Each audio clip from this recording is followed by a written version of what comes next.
रौनक़े रमज़ान, रौनक़े रमज़ान।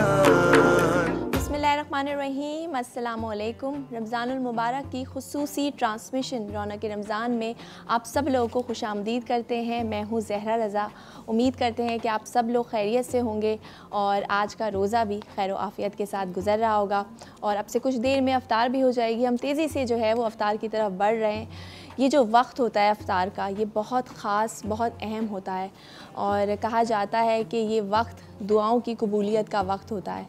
लेकिन दुआ मांगनी किस तरह चाहिए, दुआ का सलीका क्या होना चाहिए और कौन से आदाब हैं दुआ के, तो ये हम जानेंगे। इसीलिए आज का हमारा ख़ास हमने ये मौजू रखा है दुआ और मुनाजात। दुआ की जब हम बात करते हैं तो दुआ के जो मायने हैं वो हैं पुकारना या बुलाना, और मुसलमान अल्लाह सुब्हानहू व तआला के हुज़ूर इल्तिजा और दरख्वास्त करने को जो है वो दुआ कहते हैं। दुआ की अहमियत का अंदाज़ा हम इस बात से लगा सकते हैं कि नबी करीम सल्लल्लाहु अलैहि वसल्लम ने दुआ को मोमिन की ख़ास हथियार बताया है, यानी इसकी ताकत कहा है। और अल्लाह रब्बुल इज़्ज़त कुरान मजीद में इरशाद फरमाता है, मैं करीब ही हूँ, जब कोई मुझे पुकारता है तो मैं पुकारने वाले की पुकार को सुनता हूँ। बहुत ही बड़ी बात है कि जब दुआ सुनने वाला ख़ुद ये कह रहा है कि मैं तुम्हारे करीब हूँ, मुझे बुलाओ, मुझे पुकारो, मैं तुम्हारी पुकार को सुनने वाला हूँ। तो आज हम इस हवाले से बात करेंगे दुआ की अहमियत के हवाले से और दुआ मांगने का तरीक़ा क्या होना चाहिए, कौन सा ऐसा दिन और कौन सी ऐसी ख़ास वक्त है जब दुआओं की जो है कबूलियत होती है। और अक्सर हम सुनते हैं ना कि लोग कहते हैं हम बहुत दुआ करते हैं और दुआ जो है वो कबूल नहीं होती, तो इसमें क्या मसलहत है।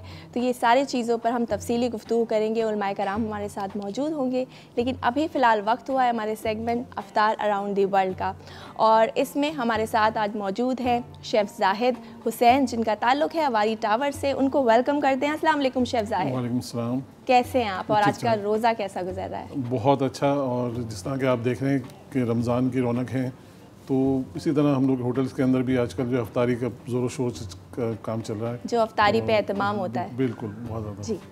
तो शेफ़ आज आप हमें कौन से मुल्क की कौन सी मज़ेदार सी रेसिपी बताने वाले हैं? आज जो हमने चूज़ किया है वो लेबनीज़ कुज़ीन से चूज़ की है, समक हारा।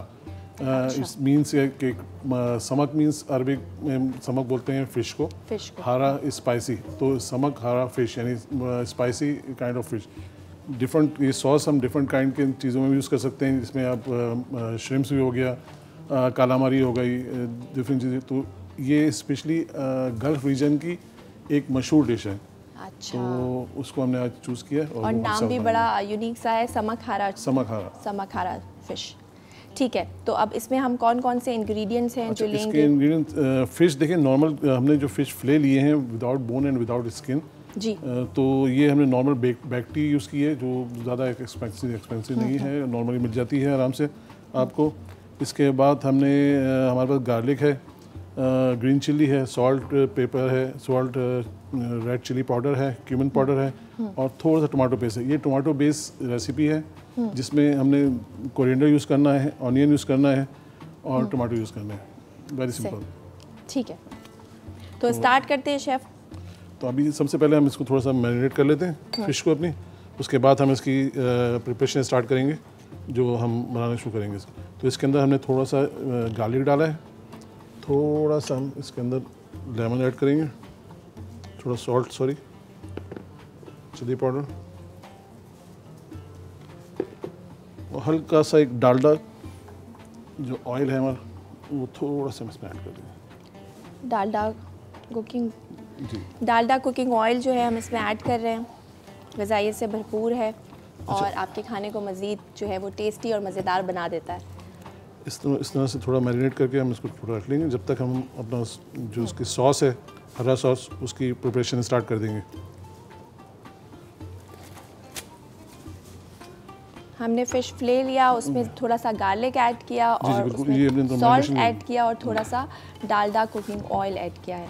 अब इसके लिए हम जो पैन है हम उसको रेडी कर लेंगे थोड़ा सा, ताकि वो हल्का गर्म हो जाए। मैं इसमें डालडा ऐड करेंगे थोड़ा सा।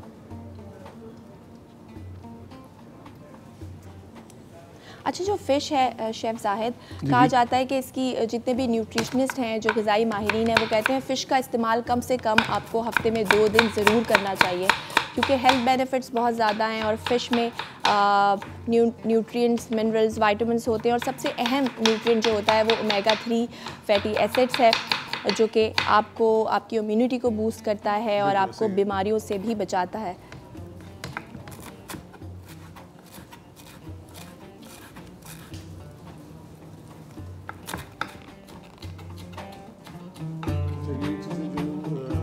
टमाटोज़ वगैरह, तो आप इसको डिफरेंट कटिंग भी कर सकते हैं घर के अंदर इजीली, जो आपको मतलब चॉप हो जाए, स्लाइस कर लें, जूलियन कर लें, लेकिन बेस जो है वो टमाटो के ज़्यादा मतलब इस्तेमाल हुई होगा।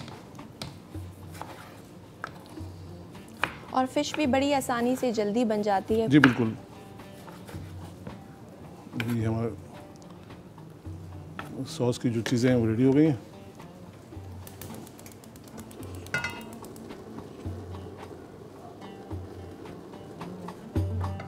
लेबनीज़ डिश जो है आज शेफ़ हमें बता रहे हैं समरा हरा फ़िश, समक हरा फ़िश।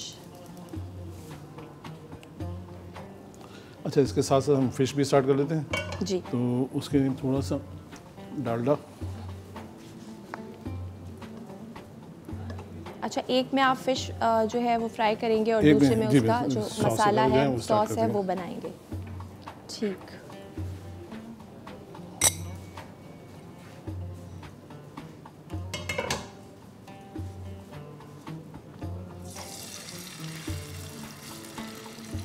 फ़िश जो है हम पैन में डाल रहे हैं फ्राई करने के लिए।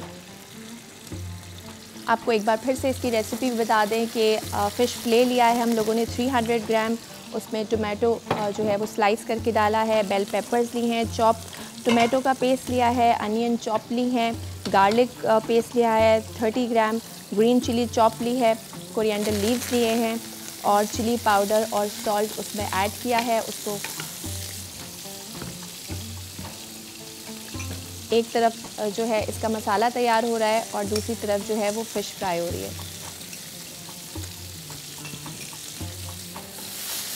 बहुत ही हेल्दी सी रेसिपी है और ख़ास तौर पे उन लोगों के लिए जो कि हेल्थ कॉन्शियस हैं।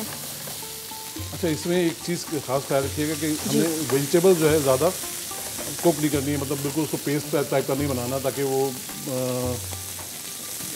बिल्कुल मतलब घुल नहीं जाए, बिल्कुल मिल जिसको बोलते हैं ना, तो उस तरह बिल्कुल हल्के हल्के इसको रखें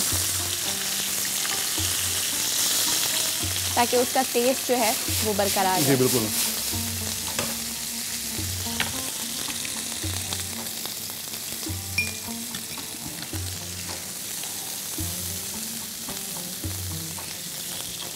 अच्छा शेफ़ जाहिद, अक्सर कहा जाता है कि फ़िश जो है वो गर्मियों में नहीं खानी चाहिए, ब्रीडिंग सीजन होता है, तो क्या इसकी कोई इस बात में कोई सदाकत है या फिर आप कभी भी खा सकते हैं? जो फ़िश की हिफाजत है वो थोड़ी सी गर्म है, मतलब तो वो हम गर्मियों की वजह से इसलिए हम उसको मना करते हैं, वरना ऐसे को बात फ़िश बेहतरीन प्रोटीन और दूसरी चीज़ें मतलब आपको देती है।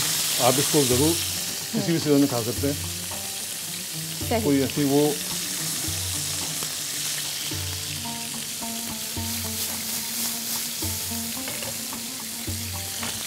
और ये जिनको डायबिटीज़ होती है, डायबिटिक पेशेंट होते हैं, उनके लिए बहुत अच्छी है, उसको कंट्रोल करती है। ओमेगा 3 फैटी एसिड्स जो होते हैं वो आपकी इम्यूनिटी को तो बूस्ट करते हैं, आपके मेटाबॉलिज्म को भी तेज़ करते हैं। और इस वक्त जो है फ़िश फ्राई हो रही है, मसाला बन रहा है। यहाँ पर वक्त हुआ एक ब्रेक का, कहीं मत जाइए, देखते रहिए रौनक रमज़ान।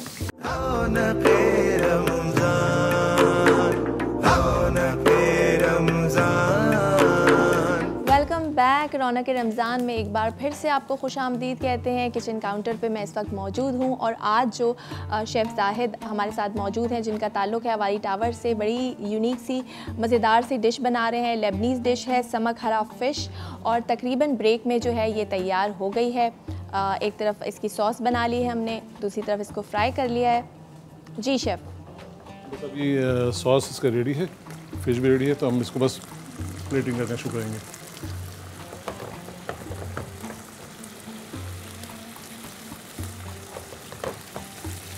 इसकी सॉस जो है वो तैयार हो गई है तकरीबन। और अब हम इसको निकाल रहे हैं।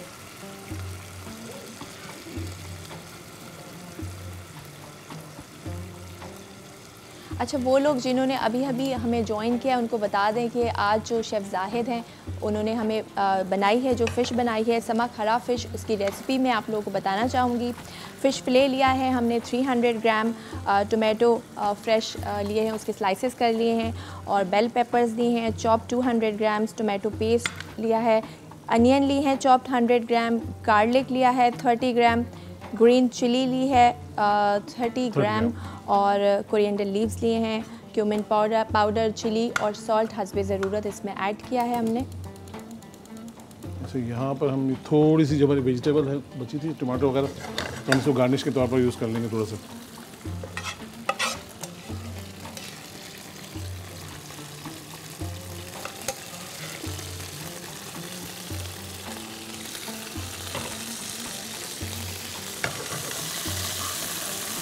अच्छा शेफ़, ये जो फ्राइंग पैन है आप हटा दें ताकि डिश जो है हमें प्रॉपर नज़र आए, कैमरे पे फोकस कर सकें। जी बिल्कुल।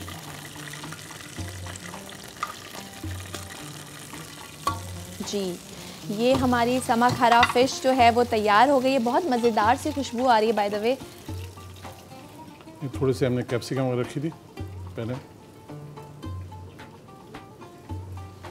जी, तो ये हमारी समक हरा फ़िश लेबनीज़ डिश तैयार हो गई है। बहुत मज़ेदार सी रेसिपी है, हेल्दी भी है, ख़ासतौर पे उन लोगों के लिए जो वेट कॉन्शियस हैं या वो लोग जो ओबीस हैं, मोटापे का शिकार हैं और वेट कम कर रहे हैं। तो फ़िश जो है वो बहुत अच्छा, बहुत हेल्दी है उन लोगों के लिए। फ़िश प्रोटीन रिच है और इसमें ओमेगा 3 फैटी एसिड्स भी होते हैं जो आपके मेटाबॉलिज्म को फास्ट कर देते हैं और आपकी इम्यूनिटी को भी बूस्ट करते हैं। और मैं जिस इसको तरह पहले बनाने बताया के लिए शेफ़ हमने डालडा कुकिंग ऑयल यूज़ किया, ग़िज़ाइयत से भरपूर है, जो कि आपके खानों को मज़ीद मज़ेदार भी बनाता है और हेल्दी भी। अच्छा, जो सॉस हमने यूज़ किया बनाया है इसमें समक हरा, इसमें बेसिकली जो पाइन सीड्स वगैरह वो यूज़ करते हैं हम टॉप के ऊपर आखिर में नट्स वगैरह डालने के लिए। तो लास्ट गार्निश जो की जाती है पाइन सीड या स्नो पर, जो हम लोग चिलगोज़े बोलते हैं उसको, तो वो यूज़ करते हैं। लेकिन चिलगोज़े आज नहीं लिए हमने, थोड़ा सा आलमंड जो है चिलगोज़े की जगह थोड़ा सा फ्यूजन चलता है पाकिस्तान में, तो हम थोड़ा सा वो। अच्छा, खाने की जो प्रेजेंटेशन होती है शेफ़ जाहिद वो बहुत इंपॉर्टेंट होती है। बड़ा खूबसूरत आपने इसको प्रेजेंट किया है और इसके ऊपर यूजुअली शेफ़ जैसे बता रहे हैं कि चिलगोज़े की ड्रेसिंग हम ऐड करते हैं, लेकिन आज हमने जो है वो आमंड इसमें ऐड किया है। और जिस तरह इसका सॉस बताया मैंने, तो सॉस जो है हम तमाम सी फूड के अंदर भी यूज़ कर सकते हैं। हम इसको चिकन के इस सॉस को चिकन पर भी यूज़ कर सकते हैं। जो लोग मतलब सी फूड लवर नहीं हैं वो इसको चिकन के साथ यूज़ कर सकते हैं, चिकन को सूते करके ब्रेस्ट के साथ उसके साथ। ठीक है शेफ़, ये हमारी तो फ़िश जो है वो तैयार हो चुकी है। अब हम पूछेंगे शेफ़ से अगली रेसिपी। एक ड्रिंक बनाने वाले हैं, बहुत ही हेल्दी ड्रिंक है, लेकिन फ़िलहाल वक्त हुआ एक ब्रेक का। कहीं मत जाइए, देखते रहिए रौनक रमज़ान।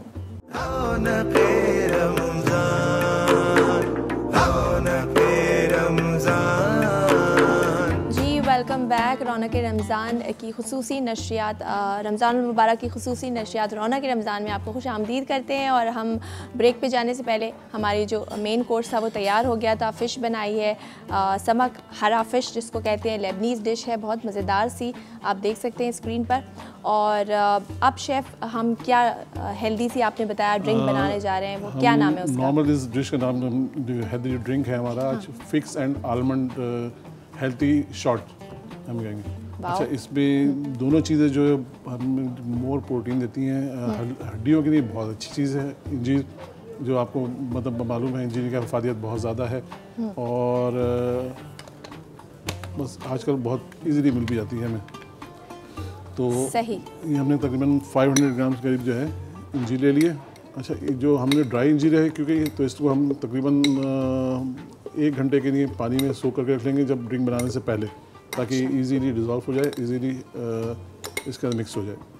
सही, तो 500 ग्राम्स हमने जो इंजीर ली है जी। और उसको 1 घंटे पहले इसको पानी में भिगो के आप रख दें ताकि ये थोड़ी सी नरम हो जाए। अच्छा, उसके बाद हमने ये आलमंड ले लिए।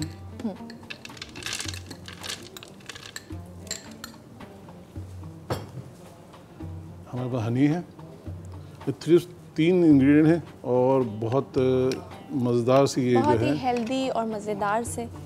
और स्पेशली रमज़ान के अंदर ये मतलब एक अच्छी सी रफ्तार के अंदर आपको एक कुछ यूनिक सी चीज़ चाहिए, अलग सी करेगी क्योंकि इसमें आमंड भी है, शहद भी है और मिल्क हम इसमें इस्तेमाल करेंगे और चीनी का बिल्कुल इस्तेमाल नहीं किया है इसमें हमने। और जब आप इसको मतलब पियेंगे तो आपको आलमंड और फिक्स मतलब उसके जो पर्टिकुलर उसके पार्ट जो छोटे ज़रात वो आपको महसूस होंगे। अच्छा, हमने ½ लीटर मिल्क ले लिया इसके अंदर आपको, और फिर बता दें एक बार कि इसके अंदर हमने सिर्फ 3 आलमंड फिक्स और हनी यूज़ किया है और उसके साथ मिल्क। सही।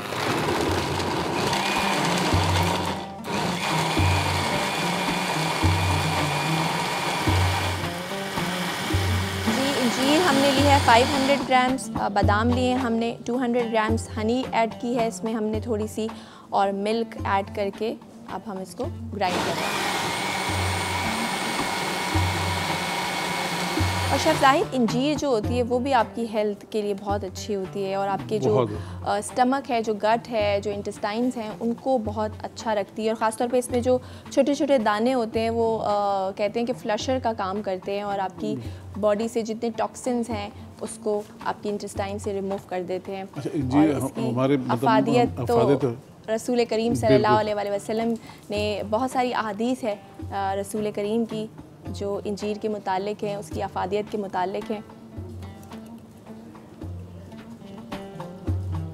ये अफ्तार के लिए एक हेल्दी ड्रिंक है।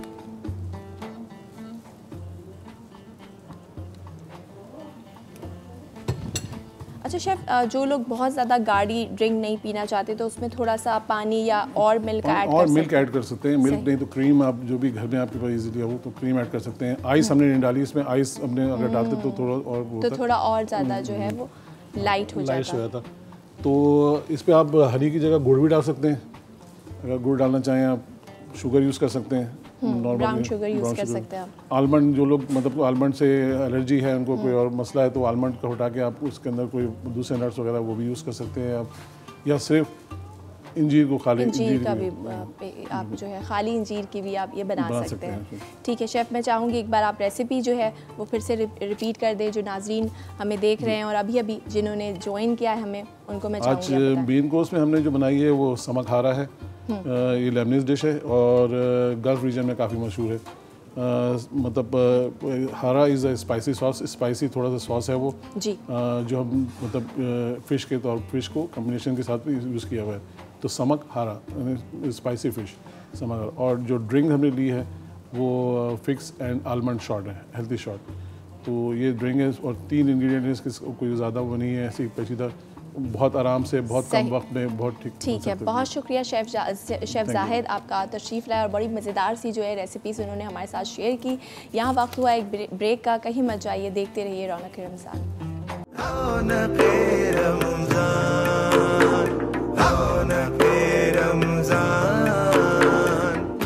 रौनक रमज़ान में एक बार फिर से आपको खुशामदीद करते हैं और बात कर रहे हैं दुआ की, मुनाजात की, दुआ की अहमियत के हवाले से और फ़जीलत के हवाले से। और उलमाए कराम हमारे साथ मौजूद हैं इस वक्त स्टूडियो में, उनका तारुफ कराना चाहूँगी। हमारे साथ मौजूद हैं मुफ्ती इरशाद हुसैन सैयदी साहब और उनके साथ साथ मौजूद हैं डॉक्टर सरवत अस्करी साहिबा। अस्सलाम वालेकुम आप दोनों को, कैसे हैं आप लोग? अल्हम्दुलिल्लाह। मुफ्ती साहब, आपसे शुरुआत करती हूँ। दुआ की अहमियत के हवाले से बात कर रहे हैं और दुआ की अहमियत की जब हम बात करते हैं तो अल्लाह सुब्हानहू व तआला कुरान करीम में ख़ुद कह रहा है अपने बंदों से कि मैं तुम्हारे करीब हूँ, मुझसे मांगो, मैं तुम्हारी पुकार को सुनता हूँ। तो ऐसे बहुत सारी इरशादात हैं अल्लाह ताला के। मैं चाहूँगी कि कुरान व हदीस की रोशनी में आप दुआ और दुआ की जो अहमियत है वो बयान करें। जी, यकीनन आज का मौजू बहुत अहम है जी, और दुआ इबादत भी है, इबादत का मग़ज़ भी है जी, और दुआ ख़ुद तौहीद भी है और बंदे के तमाम हाजात की उम्मीद भी है। तो दुआ एक ऐसी चीज़ है कि अल्लाह रब्बुल इज़्ज़त ने ख़ुद इसका हुक्म दिया कुरान मजीद के अंदर कि मुझसे मांगो। कल हम बात कर रहे थे अर्रहमान और अर्रहीम, अल्लाह ताला के सिफ़ाती नामों पर।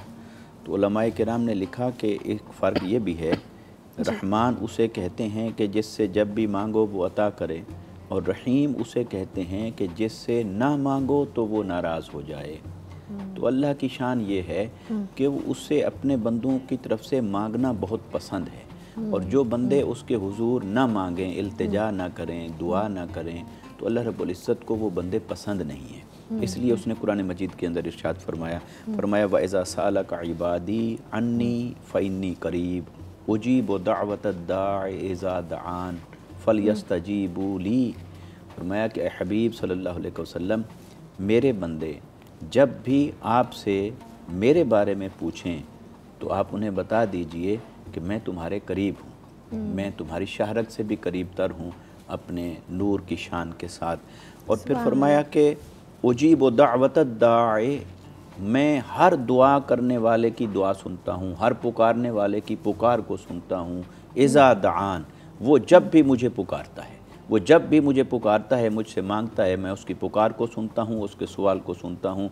और फिर फरमाया फल यस्तजीबू ली, बस ज़रूर मुझसे मांगो, मुझसे सवाल करो, मुझसे इल्तिजा करो। तो अल्लाह रब्बुल इज़्ज़त ने कुरान मजीद के अंदर कई मुकामात पर दुआ का हुक्म दिया, और आका अलैहिस्सलातु वस्सलाम ने फरमाया कि अद्दुआउ मुख्खुल इबादा व फी रिवायतिन अद्दुआउ हुवल इबादा। आका अलैहिस्सलातु वस्सलाम ने फरमाया कि दुआ इबादत का मग़ज़ और निचोड़ है, और एक रिवायत में फरमाया कि ख़ुद दुआ ही इबादत है, यानी दुआ इबादत का दर्जा भी है और इबादत के मग़ज़ और निचोड़ का दर्जा भी रखती है। तो अल्लाह को बहुत पसंद है कि अल्लाह के बंदे अल्लाह की बारगाह में दस्ते सवाल दराज करें, और वो अपने बंदों को अता करता है।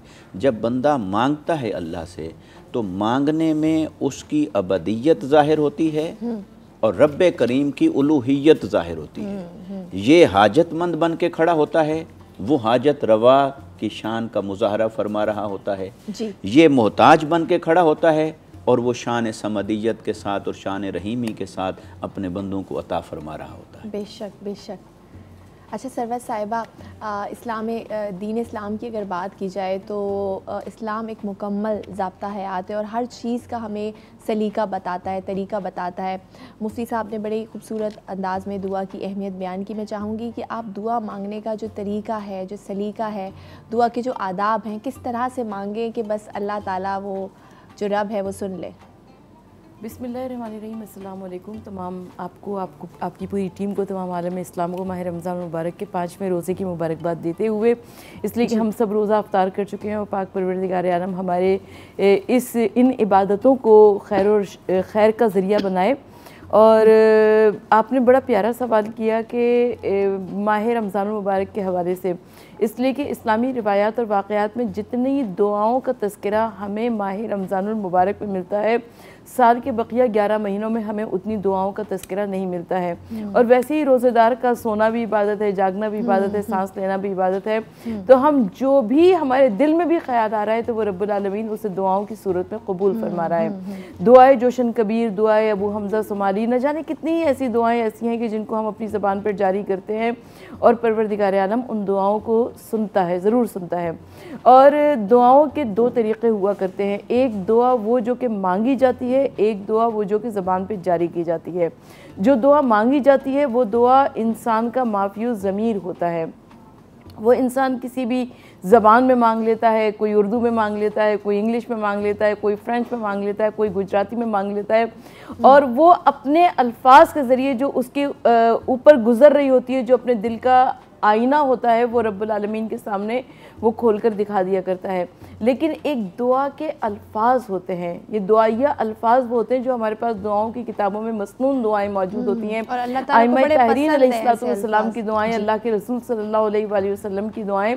इन दुआओं में हमें तौहीद के शाहकार नज़र आते हैं। हमारे पास वो अल्फाज नहीं है, हमारे पास वो खूबसूरत अंदाज़े बयान नहीं है, हमें मांगने का वो तरीक़ा नहीं आता, वो सलीक़ा नहीं आता जो कि उन हस्तियों को आता है। लिहाजा हम उनकी ज़बान पर जारी होने वाली दुआओं को अपनी ज़बान पर जारी करते हैं, और परवरदिगार आलम हमारी उन दुआओं को कबूल मकबूल फरमाता है। कौन सी दुआएं कबूल होती हैं और कौन सी दुआएं नहीं कबूल होती हैं? तो जब इंसान गुनहगार दिल के साथ दुआएं करता है, जब इंसान गफलत ज़्यादा दिल के साथ दुआ करता है, जब इंसान शक के साथ दुआ करता है कि न जाने दुआ कबूल होगी या नहीं होगी, तो यकीनन वहाँ पर इस्तिजाबत के दरवाज़े नहीं खुलते हैं। लेकिन जब इंसान यकीन के साथ दुआ मांगता है तो इंशाअल्लाह ताला उसकी दुआ ज़रूर कबूल होगी। इंशाल्लाह। अच्छा मुफ्ती साहब, अक्सर हम सुनते हैं, कहा जाता है कि दुआएं जो हैं वो तकदीरें बदल देती हैं, और अक्सर देखा भी जाता है कि जब हर उम्मीद जो है हमें बिल्कुल टूट सी जाती है और फिर एकदम से दुआ जो है वो रंग लाती है और इंसान की तकदीर ज़िंदगी बदल जाती है। कितनी सदाकत है इसमें कि तकदीर बदल जाती है दुआ से? ये तो हदीस मुबारक है, लिहाजा इसकी सदाकत यकीनी है और इस पर ईमान रखना भी ज़रूरी है। बेशक। आका अलैहिस्सलाम ने फरमाया अद्दुआ यरुद्दुल क़ज़ा, कि दुआ क़ज़ा को रद्द कर देती है, तकदीर को बदल देती है। तो जब ये हदीस मुबारक हुई तो फिर ये फैक्ट भी हुआ, और हमारा इस पर ईमान भी होना चाहिए, मानना भी है। अब अमली ज़िंदगी के अंदर जब हम देखते हैं कोई इंसान है वो दुआ कर रहा है और बहुत अरसा हो गया जो वो मांग रहा है उसे मिल नहीं रहा, तो फिर रफ्ता रफ्ता उसके अंदर मायूसी आना शुरू हो जाती है, और या इंसान ये कहना शुरू कर देता है कि मैं तो दुआ मांग रहा हूँ, मेरी दुआ कबूल नहीं हो रही, मेरी दुआएं कबूल नहीं हो रही। ये जो चीज़ है ये दर हकीकत इंसान की उजलत पसंदी के सबब से होती है। अल्लाह तबारक व तआला ने ख़ुद फरमाया कि इंसान के अंदर उजलत को उसने रखा है, इसके ख़मीर में है, तो ये जल्दबाजी करता है। तो जब ये जल्दबाजी करता है तो वो शैतानी सिफत है, वो उसकी राह पर चल रहा होता है। अल्लाह रब्बुल इज़्ज़त ने हमें सब्र सिखाया है कि मुझसे मांगो और वो मैं ज़रूर सुनता हूँ और ज़रूर तुम्हारी दुआओं को कबूल करता हूँ। और आका अलैहिस्सलाम ने फरमाया कि मोमिन की कोई दुआ ऐसी नहीं जो अल्लाह पाक रद्द फरमा दे, मोमिन की हर दुआ कबूल फरमाता है, मगर उसकी कबूलियत की शक्लें मुख्तलिफ होती हैं। और कभी हर जायज़ दुआ, कभी कभार होता है हम किसी के लिए नफरत में आकर, हाँ नहीं, वो तो बद्दुआ हो गई ना। तो मैं दुआ की बात कर रहा हूँ कि दुआ जो कबूल होती है उसकी शक्लें यूँ मुख्तलिफ होती हैं। कभी तो जो बंदा जो जिस शक्ल में मांग रहा होता है बेअइन ही उसी शक्ल में उसे अता हो जाता है।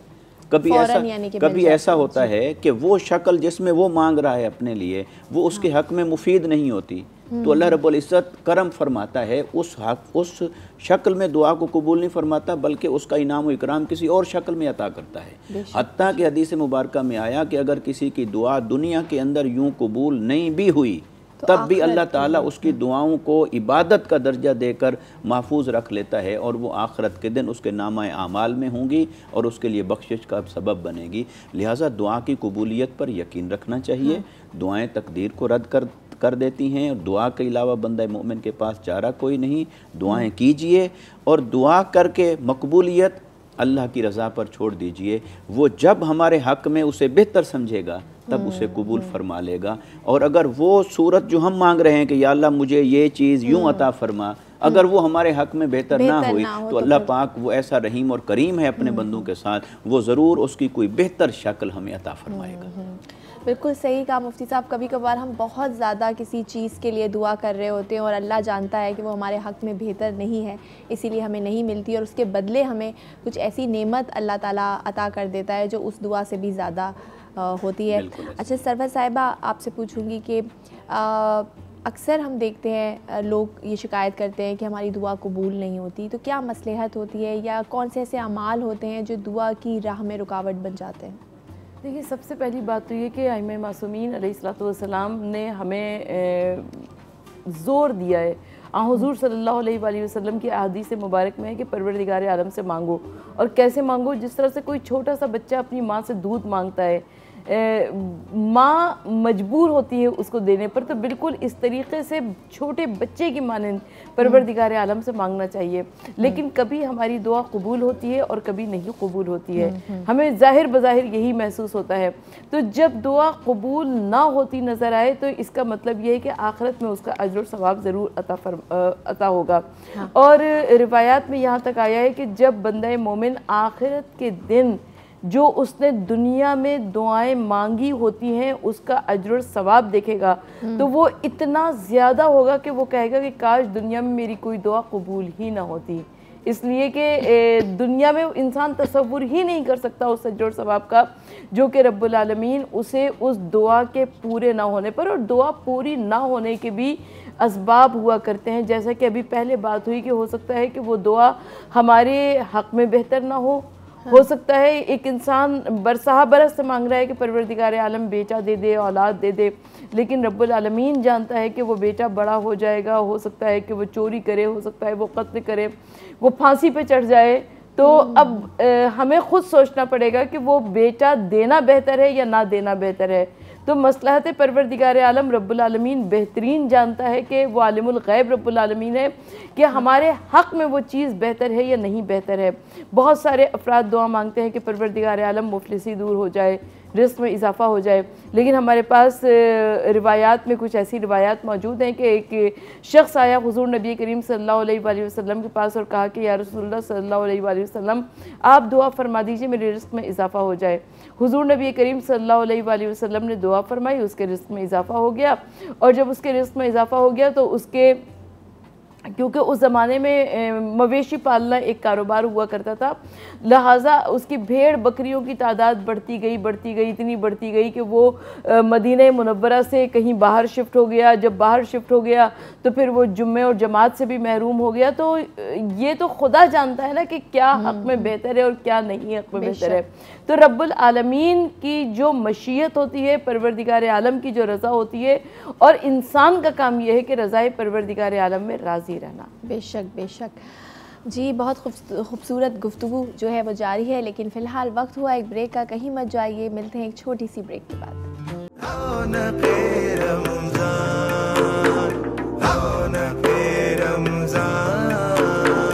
Welcome back. रौनक रमज़ान में एक बार फिर आपको खुशामदीद कहते हैं। गुफ्तगू जारी है दुआ की अहमियत और इसकी फ़जीलत के हवाले से उलमाए कराम मौजूद हैं। मुफ्ती साहब, बात करना चाहूँगी वहीं से जहाँ से हम जो बातचीत कर रहे थे। दुआ की अहमियत बताई, कौन सी किस तरह से दुआ मांगनी चाहिए, उसका तरीका, उसका सलीका बताया। अच्छा, वो मैं जानना चाहूँगी कि वो कौन से गुनाह हैं जिसकी वजह से हमारी दुआएं कबूल नहीं होती। क्योंकि मैं एक जगह पढ़ रही थी कि अगर कोई शख्स किसी के साथ बुरा करता है या किसी का दिल दुखाता है, किसी के साथ नाहक करता है, उसका हक़ मार लेता है, और वो शख्स अगर उसे बदुआ भी नहीं करता, सिर्फ उसकी आँख से आंसू निकल आए, तो वो आंसू उस शख्स की जिसने दिल दुखाया होता है उसकी राह में रुकावट बन जाते, उसकी दुआ जो है वो अर्श इलाही तक नहीं पहुँचती। जी बिल्कुल ऐसा है। देखिए, अगर मैं तमाम आइम्मा किराम और अकाबरीन की आरा का ख़ुलासा करूं तो दुआ की कबूलियत में 3 चीज़ें रुकावट हो सकती हैं जी। सबसे पहले तो इंसान की अपनी नीयत, अब कितने इखलास के साथ और कितनी डेडिकेशन के साथ वो अल्लाह रब्बुल इज़्ज़त के हुजूर दुआ कर रहा है। हाँ। सबसे पहले ये चीज़ है, अगर उसमें कमी बेशी होगी। दूसरी चीज़ होती है कि उसका रिज़्क़ हलाल होना चाहिए। रिज़्क़ हराम किसी का है तो उसकी दुआएं भी कबूल नहीं होती। तीसरी अहम चीज़ इसमें आ जाती है, जिससे आपके सवाल का ताल्लुक़ है, कि गुनाह वो इंसान की दुआ की कबूलियत में रुकावट बनते हैं। और इन गुनाहों से मुराद होते हैं कबायर, यानी बड़े गुनाह। और बड़ा गुनाह उसे कहा जाता है जिससे आका अलैहिस्सलाम ने, शरीयत मुताहरा ने, कुरान ने वाज़ेह तौर पर रोका हो और इसके बावजूद कोई उसके अंदर मुब्तला हो। तो जो वाज़ेह तौर पर मना आ गई और उसके बावजूद कोई उसका इत्तिकाब कर रहा है तो उस गुनाह में मुब्तला है कोई शख्स, तो जब तक उसकी तौबा को कहीं नहीं करेगा तो तौबा किए बग़ैर उसकी दुआओं की कबूलियत नहीं होगी। और ये किसी का दिल दुखाना, किसी का नाहक माल खा लेना, किसी के साथ जुल्म और ज़्यादती करना, इसी तरह वो जो हुकूकुल्लाह में से जब चीज़ें हैं, मसलन कोई नमाज का तारिक है और नमाज़ पढ़ता ही नहीं, इसी तरह अगर कोई सूद खाता है, कोई रिश्वत खाता है, किसी का रिज़्क़ हराम है, दूसरों का हक़ मारता है, हक़ तलफ़ी करता है, क़ता रहमी करता है, रिश्तेदारों के हुकूक को काटता है, तोड़ता है, उनकी अदायगी नहीं करता, तो और इसी तरह हुकूकुल इबाद भी है। तो जो अल्लाह और उसके रसूल सल्लल्लाहु अलैहि वसल्लम ने हमें ज़रूरी तालीमात दी हैं, जो हमारे ऊपर कंपलसरी दर्जे पर हैं, फ़र्ज़ और वाजिब के दर्जे पर हैं, या जिनसे रुकना हर हाल में ज़रूरी है, हराम के दर्जे पर है, मकरूह तहरीमी के दर्जे पर हैं, अगर कोई शख्स उनमें मुब्तला होगा, उनमें से किसी गुनाह में मुब्तला होगा, तो वो पहले उसे उस गुनाह से तौबा करनी है, फिर उसकी दुआ अल्लाह की बारगाह में मकबूल होती है। और अगर दुआ से, वो गुनाह से सच्ची तौबा नहीं करेगा तो वो दुआओं की कबूलियत में रुकावट बनी रहती है। तो ये दिल आज़ारी भी उन्हीं में से है, क्योंकि अल्लाह रब्बुल इज़्ज़त ने हमें ये कई मुकामात पर हुक्म दिया है कि तुम दूसरों को तकलीफ़ मत दो, दूसरों को अजियत मत दो। तो अगर कोई इंसान अपनी ज़ुबान से दूसरे की दिल आज़ारी करता है, उसकी इज़्ज़त को उछालता है, उस पर कोई ग़ीबत करता है, उस पर कोई इल्ज़ाम लगाता है, बहतान तराशी करता है, ये जो मुआशरती बीमारियाँ बुराइयाँ हम अपने देख रहे हैं, अगर इसमें कोई शख्स मुब्तला है तो जो मखलूक के साथ इतना तौहीन आमेज़ रवैये से पेश आ रहा है, अज़ियतनाक रवैये से पेश आ रहा है, उसे कैसे उम्मीद है कि उसका रब उसके ऊपर रहम फरमाए। रब ताला तभी रहम फरमाता है जब आप मखलूक के साथ नरमी करते हैं और उनका हक अदा करते हैं। बेशक बेशक, लेकिन अफसोस की बात है मुफ्ती साहब, यहाँ लोगों को ये रियलाइजेशन ही नहीं है कि वो किसी के साथ गलत करें। वो गलत करके भी आराम से खुश हैं और अपनी ज़िंदगी में मगन हैं। अच्छा सरवत साहिबा, माँ की दुआ, तो माँ तो हर वक्त वैसे भी दुआ करती है, कभी भी अगर बच्चे ने कभी दिल भी दुखा दिया है तो माँ तो हमेशा दुआ करती है, मरने के बाद भी कहते हैं माँ की दुआएं आपके साथ रहती हैं। ये जो बाप की दुआ होती है, कहते हैं ये रद्द नहीं होती, इसके हवाले से बताइए। वालिदैन, माँ और बाप दोनों का बड़ा मर्तबा और बड़ा मकाम है आलम इस्लाम में। अगर माँ के कदमों के नीचे जन्नत है तो बाप तो जन्नत का दरवाज़ा है। और अल्लाह के रसूल सल्लल्लाहु अलैहि वसल्लम के पास एक नौजवान गया, उसने कुछ अपनी प्रॉब्लम्स बताई और उसने कहा कि या रसूलुल्लाह सल्लल्लाहु अलैहि वसल्लम, ये मेरी दुआएं कबूल नहीं होती हैं। आका सल्लल्लाहु अलैहि वसल्लम ने इरशाद फरमाया कि अपनी माँ से जाकर कहो कि वो तुम्हारे लिए दुआ करे। कहा या रसूलुल्लाह सल्लल्लाहु अलैहि वसल्लम, मेरी माँ इस दुनिया से गुजर चुकी हैं। आका सल्लल्लाहु अलैहि वसल्लम ने फरमाया कि अच्छा माँ की कब्र पर जाओ और वहाँ पर जाकर अपनी दुआओं को बयान करो, रब्बुल आलमीन ज़रूर तुम्हारी माँ के सदक़े से उन दुआओं को कबूल फरमा लेगा। उसने कहा कि या रसूलुल्लाह सल्लल्लाहु अलैहि वसल्लम, मैं बहुत कम सिन था जब मेरी वालदा का इंतकाल हो गया था, लिहाजा मुझे वालदा की कब्र का भी नहीं पता। हुजूर नबी करीम सल्लल्लाहु अलैहि वसल्लम ने फरमाया कि तुम अपनी उंगली से एक कब्र का निशान जैसे बनाते हैं, एक उंगली से एक लकीर खींचो और उसे माँ की कब्र तसव्वुर करो और उसके बाद तुम दुआ मांगोगे तो रब्बुल आलमीन तुम्हारी दुआओं को कबूल मकबूल फरमाएगा। बिल्कुल वैसे ही बाप के भी बड़े हुकूक हैं आलम इस्लाम में। और रिवायत ये बताती है कि इमाम हुसैन अलैहिस्सलाम के पास दो अशख़ास आए, जिसमें से एक बाप था और एक बेटा था। तो इमाम हुसैन अलैहिस्सलाम ने उन दोनों अफराद को ज़ाहिर वेलकम कहा और उनके लिए दस्तरखान बिछवाया और उस दस्तरखान पर उनको आने की दावत दी। मगर अरब का एक दस्तूर ये था कि जो भी मेहमान आया करता था उसके हाथों को धुलाया जाता था। तो इमाम हुसैन अलैहिस्सलाम ने जो उसका बाप था उसके हाथों को खुद धुलाया और उसके बेटे के लिए हज़रत मोहम्मद बिन हनफिया को बुलाया और कहा कि बेटा तुम इसके बेटे के हाथों को धुलाओ। और उसके बाद इमाम हुसैन अलैहिस्सलाम ने फरमाया, कहा कि क्योंकि शरीयत ये हुक्म देती है कि बाप और बेटे को एक लेवल पे ना रखा जाए, बाप का मर्तबा बुलंद रखा जाए, इसलिए मैंने ये किया, वरना तो मैं दोनों का ही हाथ धुलवा देता। तो सबसे पहली बात तो ये है कि बाप की दुआएं भी वैसे ही कबूल होती हैं जैसे कि माँ की दुआएं। और इंसान को हमारे यहाँ बहुत आसानी से औलाद ये कह देती है कि आपने हमारे लिए किया क्या।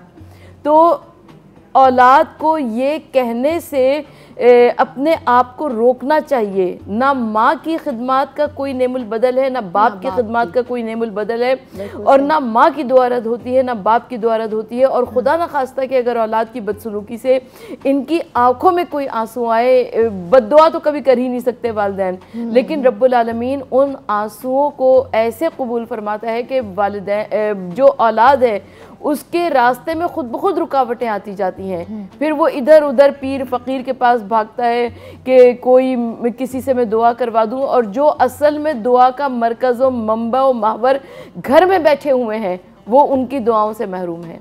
बेशक, वालिदैन यानी कि बेशक, बिल्कुल सही। बहुत शुक्रिया मुफ्ती इरशाद हुसैन सईदी साहब आपका, डॉक्टर सरवत अस्करी साहिबा आपका, आप दोनों प्रोग्राम में तशरीफ़ लाए और दुआ के हवाले से, दुआ की अहमियत के हवाले से, किस तरह से हमें दुआ मांगनी चाहिए और क्या फ़जीलत है, ये सब हमने आज मौलाना साहब ने हमें बताया। यकीनन आप इससे मुस्तफ़ीद हुए होंगे।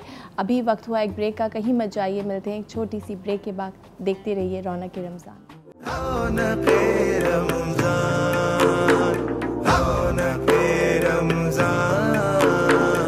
जी वेलकम बैक। रौनक रमज़ान में एक बार फिर से आपको खुशामदीद करते हैं। मैं हूँ ज़हरा रज़ा। रमज़ानुल मुबारक का महीना है और ये वो महीना है कि जिसमें हर मोमिन, हर मुसलमान की ये ख्वाहिश होती है कि वो बढ़ चढ़ कर नेकियां करे, लोगों की मदद करे, जो मुस्तहिकीन हैं, जो परेशान हैं, मजबूर हैं, उनकी मदद करे। यही वजह है कि इस माह में लोग बहुत ज़्यादा लोगों को राशन देते हैं, रोज़ा अफ्तार कराते हैं, उनकी मदद करते हैं और उसके अलावा भी। और ये कुछ अल्लाह ताला के ख़ास उनका करम होता है अल्लाह ताला का कि अल्लाह उनको चुनता है किसी की मदद के लिए। बहुत ही ख़ास लोग होते हैं। आज ऐसे ही एक ख़ास मेहमान जिन्होंने हमें ज्वाइन किया है, उनका तारुफ़ कराना चाहूँगी। हमारे साथ मौजूद हैं अली शिखानी साहब, जो कि CEO हैं शमीम शिखानी फाउंडेशन के। उनको वेलकम करते हैं शो में। अस्सलाम वालेकुम। वालेकुम सलाम। कैसे हैं आप? अल्लाह का शुक्र। बहुत शुक्रिया, आपने हमें वक्त दिया। और शमीम शिखानी फाउंडेशन जो आपकी वालिदा मोहतरमा के नाम पर है, बेशक ही आपका उनसे प्यार, उनसे मोहब्बत है और माँ की दुआएं हैं कि आप जो उनका काम है जो उन्होंने स्टार्ट किया उसको आगे लेकर चल रहे हैं। तो मैं चाहूँगी कि इस फाउंडेशन के बारे में थोड़ा सा बताएं, किस तरह से इसका आगाज़ हुआ और अभी किस तरह ये काम कर रही है। शमीम शिखानी फाउंडेशन 2008, 2009, 2010 से अमेरिका और पाकिस्तान के अंदर चल रही है जी। तो 2019 से मैं इस पर बहुत ज़्यादा एक्टिव हुआ हूँ और वालदा मरहूमा का इंतकाल 2021 के अंदर हुआ था। अच्छा। तो जब 2021 में हुआ तो फिर मैं बहुत एक्टिव हो गया था, क्योंकि जो हमारी वालदा थी वो हमेशा से जो करती थी वो किसी को पता नहीं चलता था। तो 2021 में जब उनका इंतकाल हुआ तो उससे पहले थोड़ा टाइम पहले मैंने स्टार्ट करना कि क्या हो रहा है क्या नहीं हो रहा है, राइट। सही। सो उसी लेगेसी को जो हम अमेरिका में भी कर रहे हैं और पाकिस्तान में भी कर रहे हैं कराची के अंदर। सो ये पिछले 3 महीने जो है इसी चीज़ के अंदर जा रहे हैं। सही। तो अमेरिका में भी आपकी ब्रांचेस हैं, मोस्टली अमेरिका में और पाकिस्तान में भी है, पाकिस्तान में भी, जहाँ पर आप होमलेस लोगों को खाना देते हैं, राशन देते हैं। तो यहाँ पर तो है ये कॉन्सेप्ट। मैं चाहूँगी वहाँ का भी आप थोड़ा सा हमें डिटेल बताइए कि वहाँ पर किस तरह से। होमलेस लोगों को यहाँ पर मैं नहीं कहूँगा, यहाँ पर मैं कहूँगा जो सफ़ेद पोश लोग हैं, जो मांगते नहीं हैं, उनको हम जिस हद तक दे सकते हैं वैसा करते हैं। अमेरिका के अंदर जो हमारी फाउंडेशन है उसकी 2 ब्रांचेस हैं ह्यूस्टन के अंदर, इसका शमीम शिखानी फाउंडेशन। तो वो उस ब्रांच के अंदर सिर्फ हम खाना बांटते हैं और डिस्ट्रीब्यूट करते हैं। जैसे इफ्तारी के अंदर हमारे वहाँ हज़ारों बॉक्सेस जाते हैं डेली बेसिस। वहाँ पर कोई अमीर, गरीब या फिर होमलेस वगैरह नहीं, जो भी कलर है जिसको भी लेना है वो आके ले सकता है। तो वो सालों साल से चलती हुई आ रही है और मैं अभी कराची के अंदर हूँ तो अमेरिका में भी चल रही है। होपफुली मैं जाकर और ज़्यादा एक्टिव करूँगा। बस जो वॉलंटियर्स वगैरह हैं उस पर लगे हुए हैं ह्यूस्टन के अंदर। सही। तो बहुत सारे अफराद जो हैं वो हमें देख भी रहे होंगे और जैसा कि आपने बोला सफ़ेद पोश अफराद होते हैं जो कि मांगते नहीं हैं और मजबूर हैं। तो अगर कोई ऐसा शख्स है जो आपसे कांटेक्ट करना चाहता है या मजबूर है तो किस तरह से कांटेक्ट कर सकते हैं? बहुत सारी इंक्वायरीज़ आती हैं उसके अंदर, जैसे कि शमीम शिखानी फाउंडेशन.com जो वेबसाइट है, उस वेबसाइट के अंदर ईमेल एड्रेस वगैरह लिखा हुआ। अगर किसी को कोई तकलीफ़ है वो जो भी हम कर सकते हैं तो आप उधर ईमेल कर दें and will try our best जो भी कर सकते हैं। या कि कराची के जो मैनेजर्स वगैरह हैं वो उनसे फॉलो अप कर लेंगे। तो आप ज़्यादातर ह्यूस्टन में रहते हैं और फिर यहाँ पे जो आपकी टीम है वो देखती है जी इसको? मैं ह्यूस्टन में रहता हूँ। मैं कराची आता हूँ एवरी अदर मंथ बिज़नेस के ताल्लुकात में, बिज़नेस के लिए यहाँ पर आना होता है मेरा। तो अब इस रमज़ान के अंदर मैंने काफ़ी टाइम लगाया यहाँ पर, लाइक 15-18 डेज़ रमज़ान के अंदर, ताकि रमज़ान स्टार्ट होने से पहले आ गया था मैं और अब इसी पे लगा हुआ हूँ। होपफुली जो बहुत सारी इंक्वायरीज़ आती हैं, अब एक चीज़ नहीं है, यहाँ पर भी अमेरिका में, तो जो भी हमसे हो सकता है हम करते हैं। सही। और मैं ये भी पढ़ रही थी अभी, मुझे आपके बारे में जो डिटेल्स मिली थी कि आप लोग जो है मेडिकल एड भी प्रोवाइड करते हैं। मतलब अगर कोई बीमार है, किसी को कोई तकलीफ़ है, क्योंकि आजकल पाकिस्तान के जिस तरह हालात हैं, इकॉनमी इतनी डाउन है, गुर्बत है, अफलास है, महंगाई है, और इसमें लोग अपनी बीमारी का कोई बजट नहीं निकालते जो गरीब हैं। और आपको पता है इस वक्त जो गवर्नमेंट हॉस्पिटल्स हैं वो उनकी हालात क्या हैं। तो अगर कोई ऐसा शख्स जो बीमार है तो उसको किस तरह से मेडिकल हम लोग की जो मेन जो काम करते हैं हम इसके ऊपर, लाइक राशन के ऊपर हो गया और खाने वगैरह के ऊपर ज़्यादा, लाइक जो मेन भूख है उसको ख़त्म करने की कोशिश करते हैं, या फिर हम कुछ उसके अंदर एफर्ट डालते हैं। कुछ मेडिकल्स के भी आते हैं और डिपेंड करता है कि किस मेडिकल का है कैसा नहीं है। तो बहुत सारी चीज़ें, कुछ ऐसे आते हैं कि मैं किसी के बारे में गलत नहीं बोलना चाहूँगा, पर कुछ फेक इंक्वायरीज़ भी आई थी बहुत टाइम के अंदर, राइट। तो उसको फिर हमने ज़्यादा कंटिन्यू नहीं करता, पर अगर कुछ है, अगर रियल है तो हम करेंगे जो हमसे हो सकता है। सही। और आप कब से इस फाउंडेशन का हिस्सा बने? जैसे कि आपने बताया वालिदा मोहतरमा तो आपकी काफ़ी टाइम से काम कर रही थी, उनके इंतकाल के बाद आपने ये सोचा कि अब ज़्यादा ऑफिशियल में 2019 के अंदर जो फर्म की गई थी लाइक ऑफिशियल अमेरिका के अंदर, उसके बाद फिर जब बीच में 2020 में मैंने थोड़ा एक्टिव, जब कोविड का बहुत पीक टाइम चल रहा था तो कराची के अंदर अमेरिका में बहुत कुछ करा वालदा मरूमा ने जी। तो उसी को देखते देखते, उसी को सीखते सीखते उससे आगे बढ़े। तो 2021 से लाइक मैं पूरा इसके ऊपर एक्टिव हूँ। सही। और इसके अलावा आपकी कंपनीज भी हैं, उनके बारे में भी थोड़ा सा बताइए, क्या गोल्स हैं और किस तरह से ऑपरेट करते हैं? शखानी ग्रुप ऑफ कंपनीज का मैं CEO हूँ। उसके अंदर we have 23 different companies, up to 1500 employees America के अंदर, 100 एम्प्लॉइज़ कराची के अंदर है। तो हमारा कराची का बैक ऑफिस है, अमेरिका में रिटेल स्टोर्स वगैरह से लेकर like food franchise, logistic companies, properties वगैरह का काम है। सही। और आपने बिज़नेस, मैंने सुना था कि आप कराची में रहते थे, फिर आपने बहुत मेहनत करके जो है वो बिज़नेस स्टार्ट किया और माशाल्लाह वहाँ पर आपकी बहुत सारी कंपनीज़ है। तो थोड़ी सी अपनी जर्नी ज़रा यहाँ बताइए, सक्सेस स्टोरी क्या है? मेरी जर्नी एक जो नॉर्मल इंसान की जर्नी होती है, नॉर्मल इंसान की तो नहीं होती, वो तो मेहनत करते करते ही, मतलब अभी डिपेंड करता है। स्मार्ट, इसको कहेंगे स्मार्ट थिंकिंग कह लें, तो किस तरह से आपने कुछ शायद अच्छाइयाँ थी, कुछ दुआएं थी, कुछ लक थी, कुछ मेहनत थी, ये सारी चीज़ों को मिला के जब मैं अमेरिका गया था, आई वाज 19 ईयर्स ओल्ड। तो मैंने पाकिस्तान में भी उस टाइम पे यहाँ पर काम करता था। फिर जब मैं 19 ईयर्स ओल्ड का था, अमेरिका में गया था, तो फिर वहाँ से मैंने स्टार्ट किया था हर छोटे छोटे काम से, लाइक प्रॉपर्टीज़ के काम में ज़्यादा एक्टिव था, फिर रिटेल लोकेशंस में एक्टिव था। तो करते करते लाइक जर्नी वाज लॉन्ग, बहुत 36 नाउ। तो ये 15-16 साल जिस एक्टिव के अंदर काम किया है उससे ही, मतलब मैं कराची नॉर्थ नाज़िमाबाद का पैदा हुआ हम भी लोअर मिडिल क्लास से स्टार्ट किया था, वही सपने, वही ख्वाब जो और अब शिखानी ग्रुप ऑफ कंपनीज के CEO हैं माशाल्लाह। जी अल्हम्दुलिल्लाह। सही। तो वही स्टार्ट करता है बंदा और मौका मिला और तो उसको अवेल करने की कोशिश की है। सो फार इट्स गुड अल्हम्दुलिल्लाह। तो सबसे पहला काम जिससे आपने स्टार्ट किया वो क्या था? कराची के अंदर तो मैं एक लाइक जो चाय बॉय होता है वो था, लाइक छोटू जो होता है, लाइक इन कराची में वो 13 साल का था जब यहाँ पर मैं सदर में काम करता था, राइट। अमेरिका में मेरा गैस स्टेशन में जो एक हर पाकिस्तानी जो इंडियन या जो भी वहाँ जाता है तो उसकी स्टार्टिंग हमेशा गैस स्टेशन से होती है अमेरिका में। तो मैंने गैस स्टेशन एम्प्लॉय से स्टार्ट किया था एज अ क्लर्क, फिर उसके बाद खुद का बिज़नेस स्टार्ट करा करते करते इन 2000 आई थिंक 8 और 9 में फर्स्ट बिज़नेस स्टार्ट किया था मैंने। सही। ठीक है, गुफ्तगू जारी है, बड़ी इंटरेस्टिंग सी गुफ्तगू है, इनकी सक्सेस स्टोरी है, किस तरह से छोटे से पैमाने पे इन्होंने काम शुरू किया और माशाल्लाह अब जो है CEO हैं ग्रुप ऑफ कंपनीज़ के, शिखानी ग्रुप ऑफ कंपनीज़ के। मज़ीद गुफ्तगू जारी रहेगी, लेकिन फ़िलहाल वक्त हुआ है एक ब्रेक का, कहीं मत जाइए, देखते रहिए रौनक रमज़ान।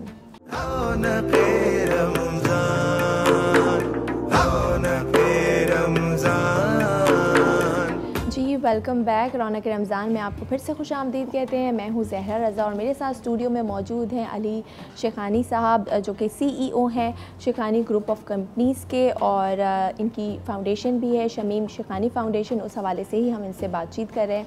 अच्छा अली, आप बता रहे थे कि किस तरह से जो आपकी अमेरिका में ब्रांचेस हैं और शमीम शेखानी फाउंडेशन की पाकिस्तान में भी काम हो रहा है फूड डिस्ट्रीब्यूशन, क्योंकि पाकिस्तान में तो हम देखते रहते हैं वहाँ पर किस तरह से जो फूड डिस्ट्रीब्यूट करते हैं, और ख़ास तौर पे जब रोज़े होते हैं, अफ्तार में आपने कहा कि बॉक्सेस दिए जाते हैं रिगार्डलेस ऑफ के कोई अमीर है या गरीब है, सबको।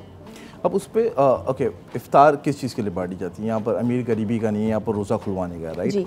सो अमेरिका के अंदर भी ऐसे लोग हैं जो ज़रूरतमंद नहीं कहूँगा, मैं कहूँगा कि जिनको जो रोज़ा खोलने के लिए लाइक शायद इस हद तक अफोर्ड नहीं कर सकते हैं या फिर टाइम नहीं होता, ईदर और राइट, बहुत सारी चीज़ें होती हैं। तो हम लोग वहाँ की जो ब्रांच है उसके अंदर हम लोग फूड्स बांटते हैं, like between 6 to 8 every day Ramzan के अंदर वहाँ पर फूड डिस्ट्रीब्यूशन होती है, जिसके अंदर जो एक अच्छा जो मील होता है वो दिया जाता है और हज़ारों लोगों को डेली बेसिस पे दिया था। पिछले साल भी किया था, अच्छा, इस साल भी माशाल्लाह एक्टिव है और माशाल्लाह 100 ऑफ कार्स, लाइक लोग बोलते हैं जब क्योंकि मैं वहाँ पर वीडियो नहीं बनाने देता हूँ, तो जैसे किसी से बातें बोलते हैं वहाँ पर लोग क्या गाड़ियों में खाना लेने आते हैं, तो मैंने कहा भाई अब वहाँ की तो ज़रूरत गाड़ी है ही ना। अब अमीर हो या गरीब, छोटी या बड़ी गाड़ी तो लेकर आएगा ना, तो वो गाड़ियों के अंदर हम डिस्ट्रीब्यूट करते हैं और माशाल्लाह इज़ गोइंग गुड आज। और आपने बड़ी अच्छी बात की कि लोग अगर आ रहे होते हैं तो आप किसी को वीडियो नहीं बनाने देते, तो ये एक बड़ा अच्छा पॉइंट है जो मैं हाईलाइट करना चाहूँगी कि अक्सर हम देखते हैं डोनेशंस लोग कर रहे होते हैं और वो अगर किसी को खाना दे रहे हैं, कपड़े दे रहे हैं, इवन कोई चीज़ें दे रहे हैं बच्चों को भी, तो उसकी वीडियो बनाते हैं, तो वो बड़ा एक जिसको आप दे रहे होते हैं उसकी भी एक इज़्ज़त नफ्स है। और बहुत सारे लोग होते हैं जो मांगते नहीं हैं, तो आप वहाँ पर जाकर वीडियो बनाएं, तो इसको आप किस तरह से देखते हैं? तो फिर आप, मैं बोलता फिर नहीं करो। अगर आप अल्लाह के लिए कर रहे हो और उसको खुश करने के लिए कर रहे हो तो फिर ये वीडियो का क्या है? आप किस चीज़ के लिए कर रहे हो? आपको फेसबुक और इंस्टाग्राम पे लाइक चाहिए? आप इस चीज़ के लिए कर रहे हैं या आप अल्लाह को खुश करने के लिए कर रहे हैं? तो दोनों चीज़ें आप, अगर आपने डिसाइड ही कर लिया कि मुझे खाली 200-500,000 खर्चा कर मुझे लोगों को खुश करना है और मुझे इंस्टाग्राम पे वाह चाहिए, तो फिर वो कर लो, को मसला नहीं है।